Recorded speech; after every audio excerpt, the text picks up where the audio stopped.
ก็บผักตำนินสวนเพิ่นกว้างเนาะดินเพิ่นเบิดบ่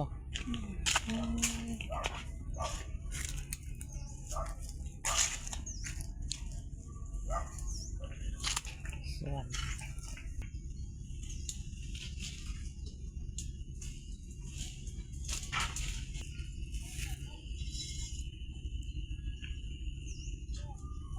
โอ้บนแอบรถตัวนี้นะ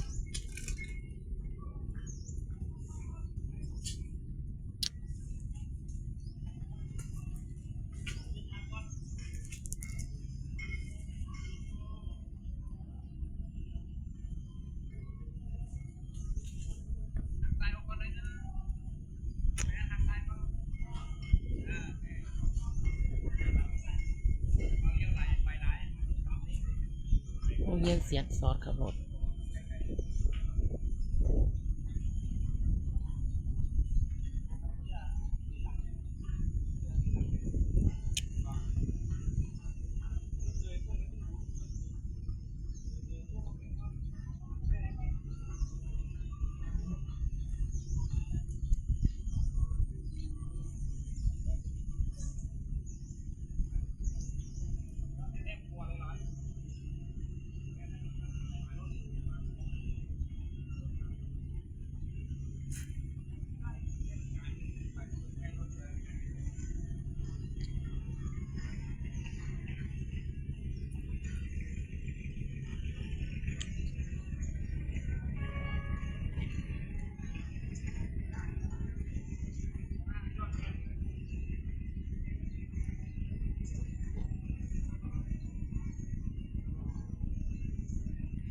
โอ้โรงเรียนสอนเพิ่นเรียนขับรถได้อยู่บ่นี้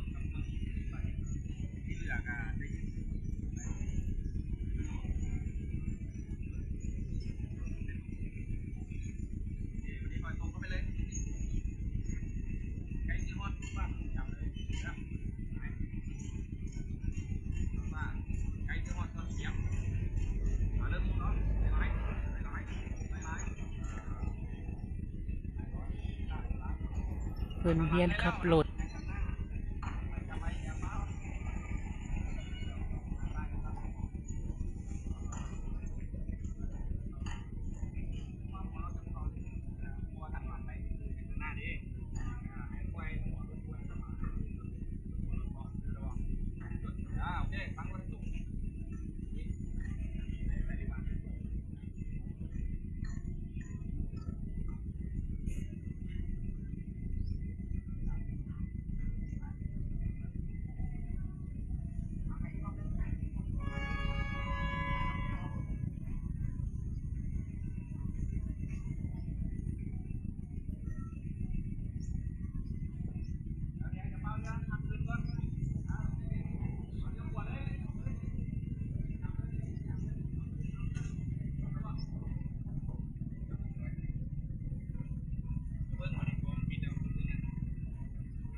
เอาบ่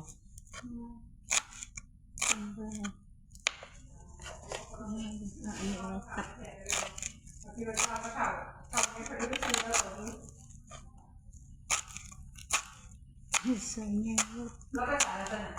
ใส่ใหญ่ได้อย่างเงี้ย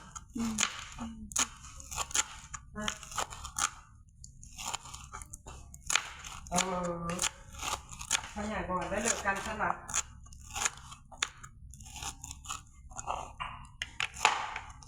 จะมองนี่ข่าวดีไปบอกเราโอ้ที่ต่อได้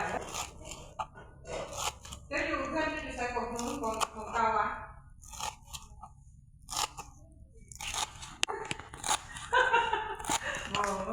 ว้าวเวลาซื้อจับอีกเลยจับบริษัทหม้อเฟอวะ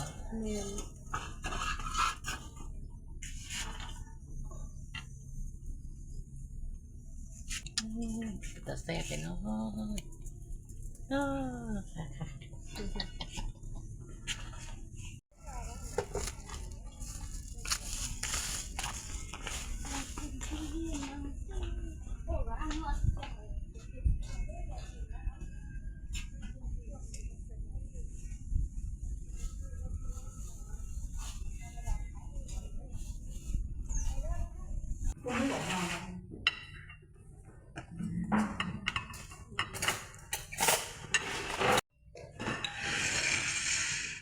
แซ่บแซ่บแซ่บ วันนี้ถ่ายตรงนี้แหละเพราะว่าจะวันนี้ชวนเพราะว่าชวนเราอยู่ในโปรแกรมมาคอยได้ถ่ายหูเนาะห้อนต้องวาถูกใส่ไฟสายอ่านหนังสือได้ จ่ายไฟซ้ายอ่านหนังสือได้นะ โอ้ เจ๋งตาแล้วดีเลยต้อง บริษัทเป็นตาเลยนะปานี้เนาะแต่เมียอ่านก็ได้ไม่ตัว ตาคืนเลยได้ค่ะ เมียหัน65อันจังหวะนี้แหละค่ะเบิ่งพออย่างเมียน่ะลูกบอกให้เมื่อนพูดมันต้นซอยกับซ่านอยู่เสียงขวาง เมียเป็นคนเขาใจเนี่ย เมียอยากเข้าใจยากเนาะ เงาเป็นบัวยินดีเด้ บ่คือกันเลย บ่เมียยินดีได้แต่ว่าผัวบ่ยินดี มา นี่ยังดีแต่ว่าเราบอกฟังพระเจ้าดีเพื่อปันใดผัวเราฟังก่อนนะผัวเราเข้าใจก่อน ผัวจะเข้า พระเจ้าก็นัดเฮียนโตตลอดที่ผัวเฮียนโต ลักษณะหูมีหูแต่บ่ได้ยิน ผู้นึงเราซื้อตัดตาแสงเพ่งให้เดอยู่เพียวัดเดี๋ยวเรายังมาเสือพระเจ้า เมียเราบ่เสือนับอันนั้นน่ะเรายังมีชีวิตอยู่ว่าติงตาแสงนะเพลงน่ะอันน้องทรายรอดที่ว่าอยู่ไฟฟ้าแล้วน้องสาวแล้วปาดกระดูกนะอยู่อันเวียนเจริญเท่านั้นล่ะ ถือว่า เอาไปใส่หมดแล้วเลยนี่ เรียนหนังสือตลอด แม่นบอกมันก็นิ่มเพลง เรียนก่อนแก้วจะซื้อแก้วเลยเนาะ รอพลุงแล้วนะอ้ายผัวแล้วนะโอ้ผมพระเจ้าค่ะมีคำเสือ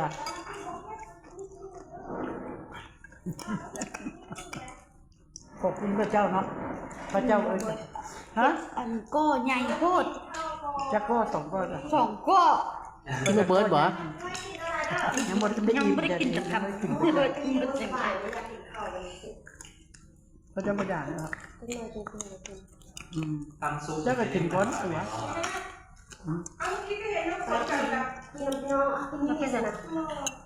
เอาเปลี่ยนคือพากันเป็น มันอิ่มแล้วมันกินขนมอันนั้นนะขนมอันนั้นนะแล้วกินบักอะไรหนึ่ง ขนม แล้วเราก็กินเฝอแบบนี้ ขนมอื่นกับอิ่มนะเว้ยกับ จะ ขน เห็ ม นกับป้าไว้เหมือนกันใส่หนังพระ เป็ เจ้าน นี่บ่ได้กินอย่างนี้ ก็กินแล้ว สองคนสองน้องอ้ายกับเจ้าเลยกินกันเวลาขึ้นกินหลายแล้วเจ้าสิบุอยากเฝอเพราะว่าแล้วเราหัว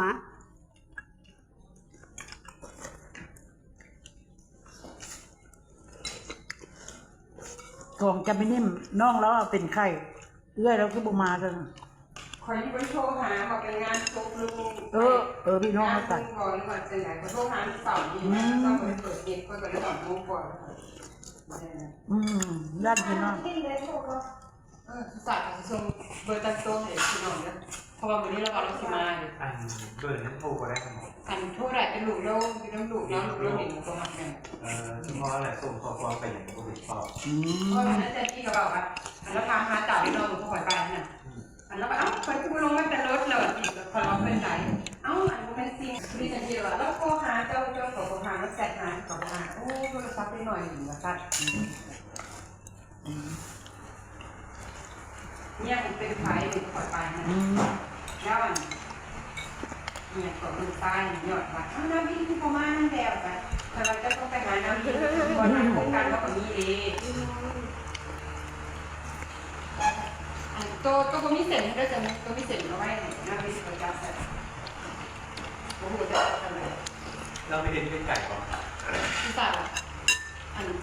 ก็เพื่อนง่ายนะผมไม่ได้อะไรเขาส่วนนี้น่ะเปียกครับแค่จริงก็บอกว่าวันนี้เราจะขาดมาตอนเสาร์แล้วตอนสวยแล้วเนี่ยไปเรียกเลยที่ไหนตาเราลงมา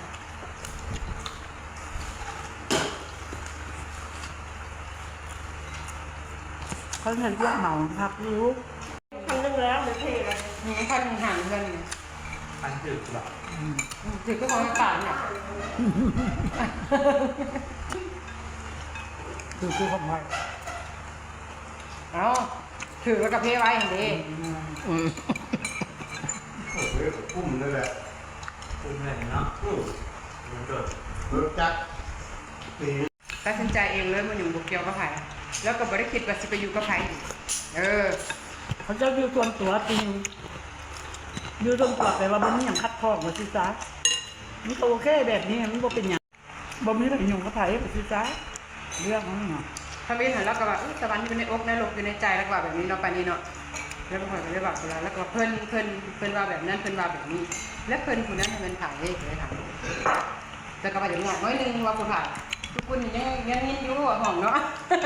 ปัจจุบันนั้นปานนี้